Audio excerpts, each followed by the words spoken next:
Bonjour à tous sur cette soirée donc du 7 octobre. On est très heureux de vous accueillir à la fois en présentiel mais aussi en live avec notre lien Facebook. Et donc vous êtes accueillis ici sur la Cité du Développement Durable, qui est donc un lieu situé dans l'est du bois de Vincennes et qui regroupe plusieurs organisations travaillant toutes de manière très diverse avec différents métiers, différentes manières de travailler, avec des seniors, des juniors, sur des thématiques différentes du développement durable. Et ce soir, nous accueillons les auteurs et les coordinatrices du numéro 241 de la Revue internationale des études du développement sur acteurs, normes et pratiques de l'aide internationale. J'ai le rôle de revenir un tout petit peu sur l'historique de ce numéro. Ce numéro est le fruit d'une collaboration qui a commencé en 2016. Fin 2016, on a décidé... entre les deux chaires UNESCO, donc celle de l'IEDES et la nôtre de l'Université Bordeaux-Montaigne, avec le GRET, de co-organiser un colloque. Au début, l'idée était née de fêter un peu le 15e anniversaire de la licence pro chargée de projet en solidarité internationale et développement durable dans les pays des Sud, et qui est portée par la chaire. Et donc finalement, ça a permis d'ouvrir un travail en partenariat qui était tout à fait stimulant et intéressant et qui s'est poursuivi. Évidemment, en regardant en arrière, on voit aussi certaines frustrations. On voulait juste en partager deux avec vous. La première, c'est qu'on a quand même des angles morts. Par exemple, aucun des articles parle vraiment de tous les enjeux autour de la prise en compte de l'approche genre, alors que c'est quelque chose qui quand même est fortement d'actualité, qui anime des débats, etc. Ce qui, en effet, nous a posé aussi pas mal de questions. Le deuxième angle mort qui nous a vraiment posé une vraie interrogation, c'est évidemment le peu de chercheurs, de contributions de chercheurs des pays Afrique, Amérique latine, Asie. Voilà. Très clairement, nos collègues aussi africains, Amérique latine et Asie et Afrique du Nord qui ont tenté de répondre à nos côtés, nous ont quand même aussi clairement dit qu'ils étaient très occupés par de l'expertise et qu'ils n'arrivaient pas à dégager du temps pour faire un article selon des critères et je dirais un rythme de fabrication et même des critères de carrière qui nous sont familiers, là encore, à nous ici, mais qui ne sont pas forcément la priorité sur place.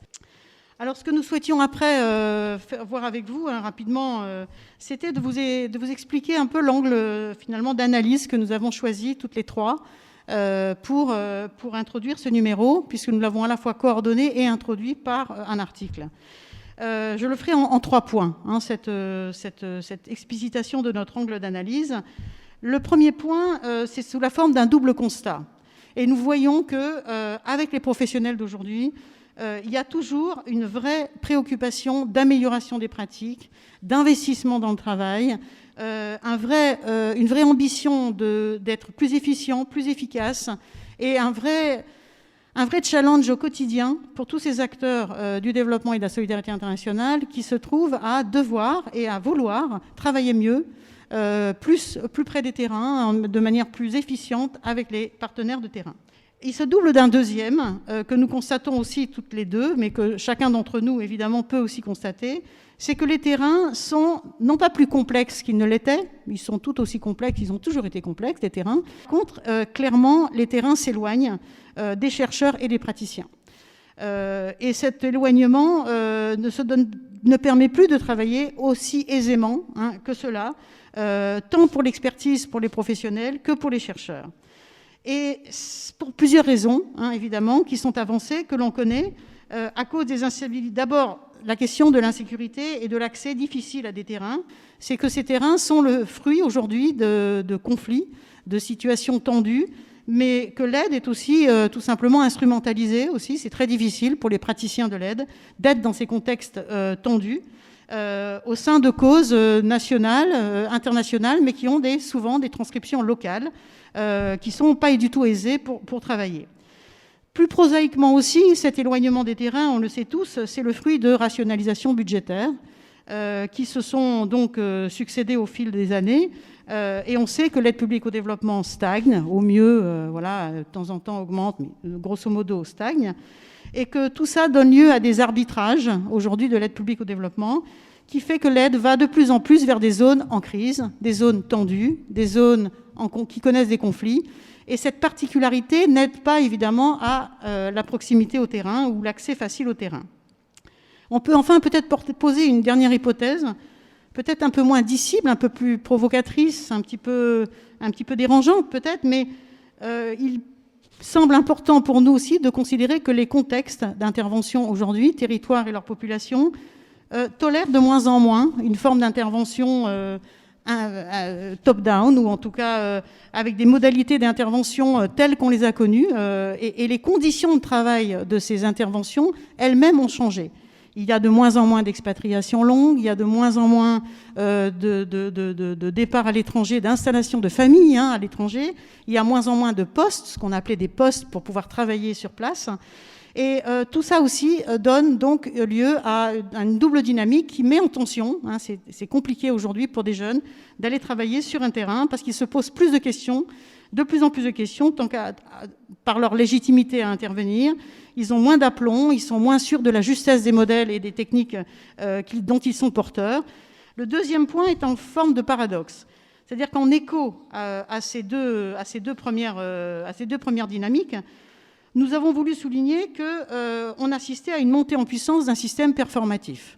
Alors, qu'est-ce que nous avons entendu par système performatif ?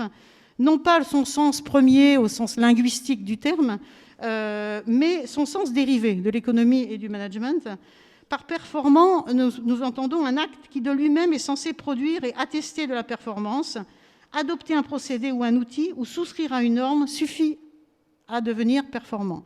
Et ce système performatif dans le domaine de l'aide, d'abord il existe partout, ce système performatif nous le connaissons partout dans la société, il se transcrit dans l'aide et la coopération internationale, nous semble-t-il par deux choses, une moindre place pour les adaptations au cas par cas et une approche contextualisée, et deuxièmement, ces réponses techniques ne nous paraissent pas, ou en tout cas nous paraissent peu pertinentes pour penser, soit en termes de recherche ou pour les opérateurs qui veulent intervenir, apprécier et accompagner, un changement social et une attention aux forces transformatrices d'un contexte sur un territoire donné.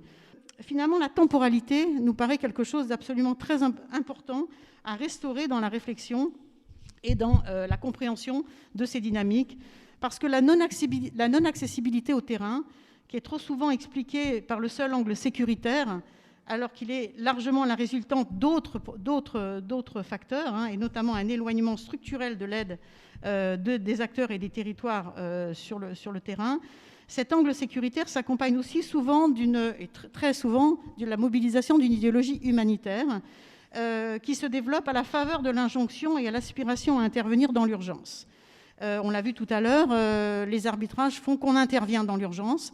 Et finalement, restaurer peut-être ce devoir et cette temporalité de long terme que certaines structures font des arbitrages et choisissent de consolider sciemment, de manière très volontaire, comme une des manières de promouvoir et d'améliorer des pratiques professionnelles, nous paraît vraiment quelque chose d'important à souligner. Et finalement, c'est peut-être cet aspect de temporalité qu'on va retrouver dans les différents articles. On a des articles qui, effectivement, renvoient à plutôt de l'aide d'urgence, avec des dispositifs qui ont été réfléchis dans l'aide d'urgence, d'autres dans le temps long. Ça nous paraît, nous, en tout cas, nous avons souhaité, Elisabeth, Larissa et moi-même, bien insister sur ce point. La mise en musique, finalement, des guerres contre-insurrectionnelles d'aujourd'hui, mais qui sont des phénomènes très anciens, ce qu'on appelle aussi des guerres asymétriques, qui voient s'opposer des troupes régulières face à des groupes insurrectionnels, qu'on appelait autrefois des guérillas, des mouvements de libération, des mouvements de lutte armée. C'est quelque chose de très ancien, mais le fait de le décliner, de le mettre en récit, en parlant de guerre contre le terrorisme, a des effets induits importants pour les humanitaires. J'en vois au moins 3, je les aligne très très brièvement. Premièrement, on sort du droit international humanitaire, qui est le droit de la guerre. C'est-à-dire que les combattants qui sont capturés, par exemple, n'ont plus le statut de prisonniers de guerre. Donc c'est un peu un paradoxe parce qu'on parle de guerre contre le terrorisme et en même temps, on considère que ça ne relève pas du droit de la guerre et du droit international humanitaire, parce qu'il faut le rappeler, une composante très importante de cette aide humanitaire si disputée se comporte notamment tout cet aspect juridique de protection des populations, mais aussi des combattants dans les situations de conflit armé. Deuxième chose, la mise en récit de ces guerres contre-insurrectionnelles aujourd'hui sous la forme du terrorisme interdit la négociation. On négocie avec des guérillas, on ne négocie pas, c'est en tout cas ce que dit l'Élysée, avec les groupes terroristes, même si, on le voit très bien aujourd'hui au Mali, en fait il y a toujours de la négo, notamment pour relâcher les otages, pour obtenir la libération d'otages. Mais officiellement, on ne négocie pas, et donc la mise en récit par le terrorisme va en fait conforter l'idée que la réponse militaire est la seule solution possible face à ce défi. Et troisième point qui montre là, qui a vraiment une incidence directe sur les interventions des acteurs de l'aide, c'est que du coup on va criminaliser, puisqu'on ne doit pas négocier avec ces groupes qui sont complètement exclus, qui ne sont pas reconnus comme des groupes combattants. Du coup on va criminaliser l'aide humanitaire dans ces zones, et à partir du moment où vous intervenez, alors ces groupes sont sous sanctions économiques, vous êtes considérés comme complices, ce qui en fait contrevient à l'article 3, en l'occurrence, de la Convention de Genève, des Conventions de Genève de 1949, cet article 3 qui fait effectivement obligation aux belligérants de laisser passer l'aide dans les zones qui sont tenues par leur ennemi. À partir du moment où vous considérez que les terroristes, c'est la barbarie incarnée, et donc ils ne méritent pas, ils doivent être sortis du droit international humanitaire, du droit de la guerre, du coup vous criminalisez en fait les intervenants, ceux qui veulent aller dans des zones tenues par les insurgés. Et ça, aujourd'hui, on en voit des effets très nets autour du lac Tchad, dans la zone ravagée par Boko Haram, mais aussi au Mali et au Burkina Faso et dans les pays touchés par l'opération Barkhane. L'idée de l'article était plutôt de revenir et de s'interroger sur l'origine de ce qui produit ces nouvelles normes auxquelles on est confronté comme acteur de terrain dans le domaine du développement. Donc derrière ce retour, il y a une interrogation sur le nouveau management public, ou le New Public Management, comme on lit dans la littérature, et derrière les nouveaux modes de gestion qui s'instaurent dans une dynamique où l'aide s'inscrit de plus en plus dans une dynamique de financiarisation, et à travers ces méthodes de gestion aussi d'une marchandisation, d'une mise en concurrence et d'une marchandisation dans laquelle elle s'inscrit de plus en plus. Et donc, deux exemples pour illustrer un peu les interrogations et leur application par rapport à ces stratégies absurdes. Le premier, c'est donc dans le livre de Maya Beauvalet, c'est intitulé « Comment encourager les tricheurs ». Donc ça choque les acteurs de l'aide au développement. Derrière, c'est la description donc, de l'utilisation et de la comparaison des performances par les systèmes de notation, le benchmarking, l'étalonnage qui sert de mécanisme de notation, voire même d'évaluation au niveau des acteurs et d'un certain nombre d'acteurs dans le développement, et qui, dans la logique théorique, amène à soutenir les plus performants. Sauf que si on essaie de comparer ou d'analyser ce qui se passe dans l'aide au développement à partir de ça, ce qu'on aperçoit, c'est que dans le domaine de l'inclusion financière dont je parle dans l'article, par exemple, eh bien, ça amène finalement des mécanismes de mimétisme au niveau des investisseurs sociaux qui se mettent tous à appuyer les mêmes institutions parce que c'est les plus performantes, les mieux notées, et dans un certain nombre de cas assez bien décrits, comme par exemple au Nicaragua à la fin des années 2000, eh bien, ça a été un des facteurs d'une crise du secteur, de la microfinance, justement marquée par le surinvestissement de l'aide internationale et des fonds qu'il a portés dans un certain nombre d'institutions qui n'ont pas pu gérer ou pas su gérer, qui ont surendetté les porteurs de projets recevant ces crédits. Autre élément qui peut marquer un peu aussi les réflexions et les discussions de ce soir, c'est une stratégie, une décision absurde qui est intitulée « Comment tuer l'engagement ». Donc par rapport à ce qu'évoquait Anne, c'est un élément assez frappant. Pour nous, dans notre pratique, ça renvoie à des méthodes de gestion sur des contrats d'opérateurs, donc sur des projets de développement qui sont construits à partir d'incitations. Donc plus on se rapproche des résultats prévus, plus on reçoit des primes. Et évidemment, ça marche aussi sous forme de sanctions négatives en cas de non-atteinte des résultats. Là, malheureusement, le cas n'est pas étudié. Vous allez vite comprendre pourquoi, puisque c'est une situation donc, d'un terrain de l'IRAM en appui à une institution de microfinance, en l'occurrence au Mozambique. Cette institution a connu des grandes difficultés dans le domaine des remboursements de crédits liés à des inondations dans la zone de Chokwe, donc dans une zone d'irrigation très, très sujette aux inondations. Suite à cette situation et à ces résultats, eh bien, les acteurs, donc les porteurs du projet, donc en l'occurrence l'IRAM, ont été sanctionnés sur l'accompagnement de cette institution. Et alors que l'institution avait une situation de crise avec besoin d'accompagnement renforcé, eh bien au contraire, l'opérateur s'est retrouvé démuni des moyens nécessaires pour appuyer et renforcer cette incitation. Donc c'est vrai qu'il y a eu une vraie croissance de ces organisations et cette émergence s'est accompagnée aussi d'un certain nombre de questionnements et de beaucoup d'exigences qui se sont qu'on a un peu imposées aux ONG, des questions sur comment elles évaluaient, comment elles mesuraient leur impact, et avec des demandes de plus en plus pressantes pour qu'elles prouvent leur efficacité. Donc ça fait écho à un certain nombre de points qui ont déjà été mentionnés, et qu'elles prouvent aussi la qualité de leurs actions. Et donc moi, c'est vraiment sur ce terme de qualité auquel je me suis intéressé. Prendre pourquoi est-ce qu'on parle de qualité en ONG, d'où viennent ces démarches, quelles sont un petit peu les dynamiques au sein des organisations qui font émerger ce nouveau concept. Et la première étant une notion de la qualité à travers les procédures, dans une acception, on va dire, plutôt gestionnaire de ce qu'elle aide, où vraiment l'idée, c'est d'identifier les procédures d'action des ONG, de les standardiser. Et évidemment, ça fait écho à un certain nombre de choses qui ont été dites sur le New Public Management, et c'est la notion de performativité ou de performatif dans le secteur. Une deuxième manière de voir cette notion de la qualité pour des gens au sein des ONG, c'était plutôt la notion, c'était, on va dire, la conception par une dimension technique, voire scientifique, et qui renvoyait en général plutôt au domaine d'intervention des ONG, même si j'ai surtout étudié des grosses ONG qui travaillent dans plusieurs domaines en même temps. Mais donc c'était vraiment l'idée que la qualité, c'était l'expertise technique, voire scientifique dans un domaine spécifique, mais avec une vision, on va dire, des outils et des savoirs plutôt experts. On était vraiment dans la notion d'expertise.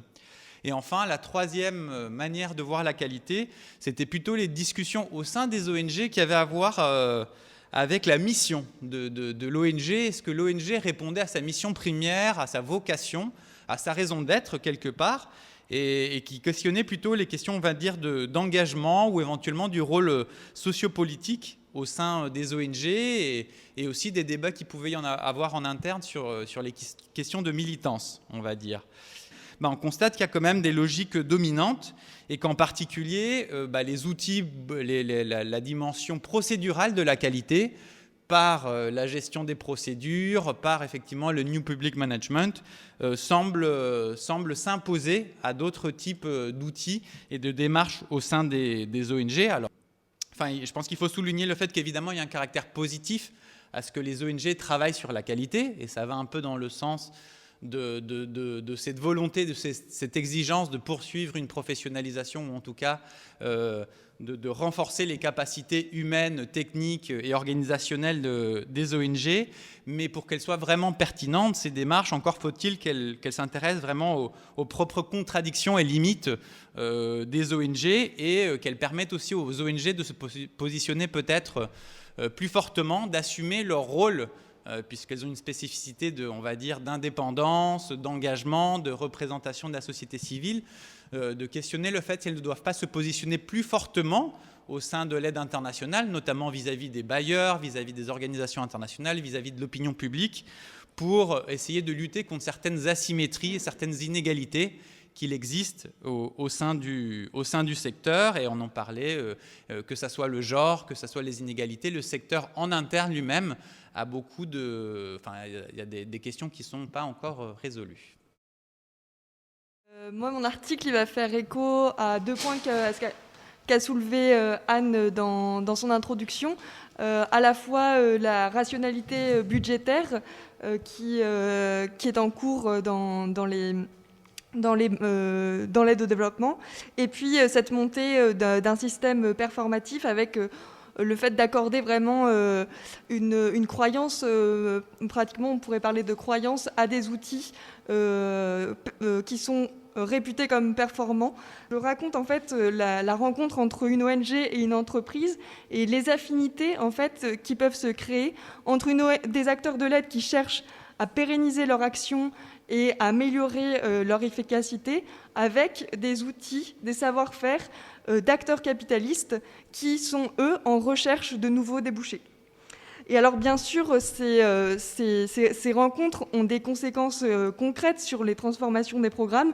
Donc, dans une dernière partie, j'essaye de montrer justement ces transformations concrètes en détaillant les outils qui sont mis en œuvre par le biais de ces rencontres.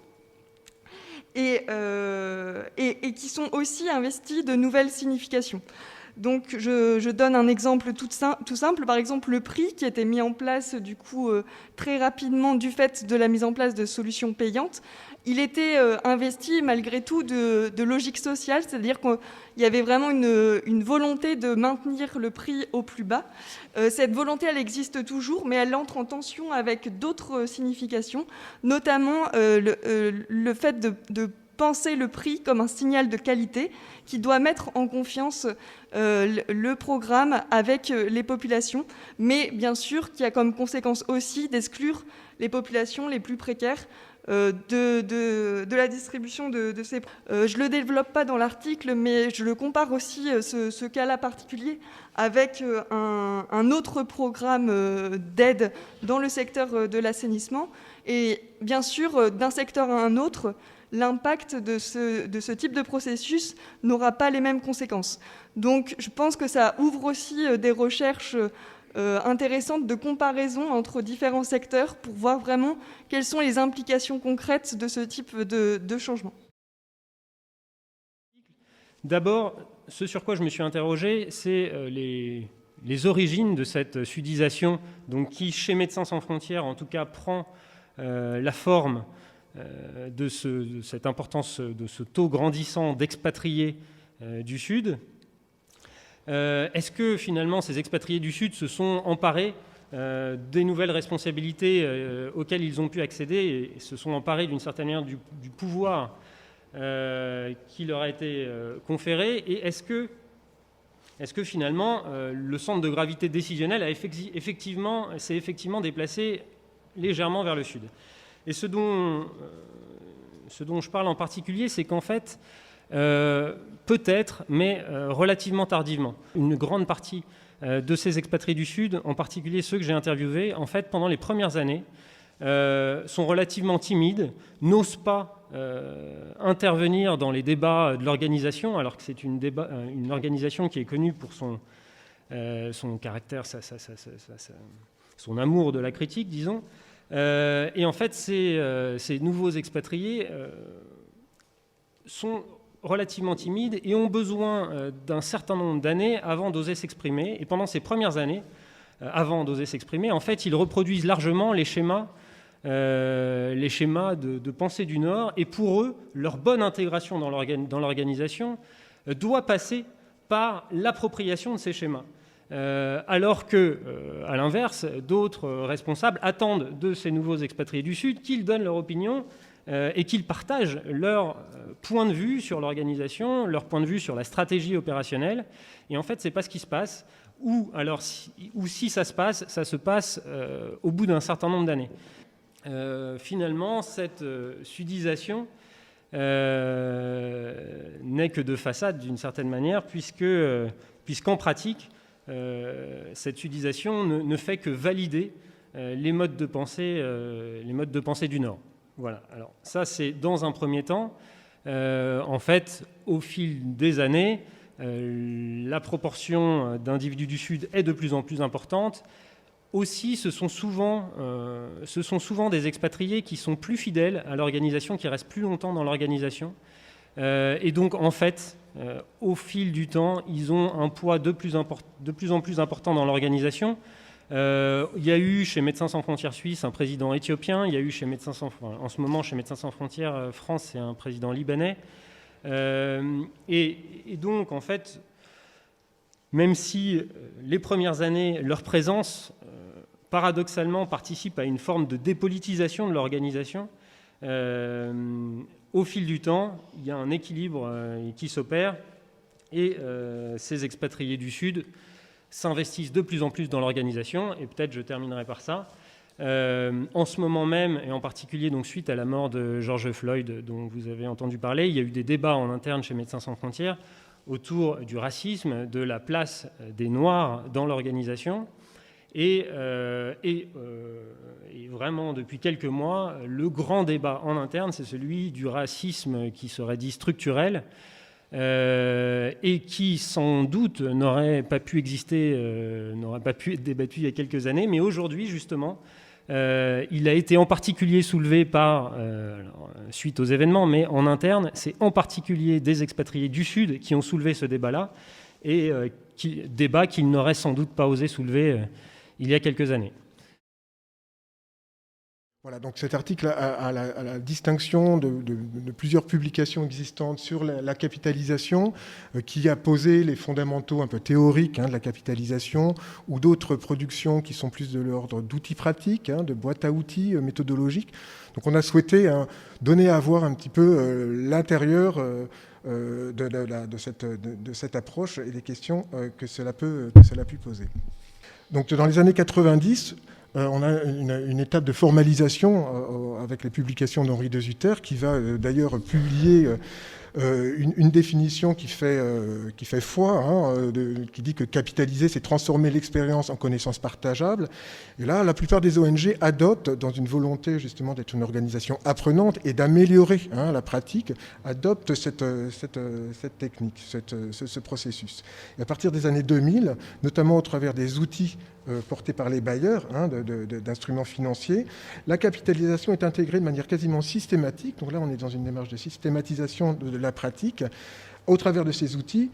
Au même titre que l'évaluation, la capitalisation rentre dans les projets et les programmes, qui participent finalement déjà à une apparition, enfin une montée d'une professionnalisation du métier chargé de capitalisation, et puis une multiplicité d'outils, de moyens assez variés, et puis différents types de capitalisation, projets, programmes, d'approches plus transversales, voire même de questionner l'organisation elle-même, soit au fil de l'eau, pendant le déroulé du projet, soit ex post à l'issue.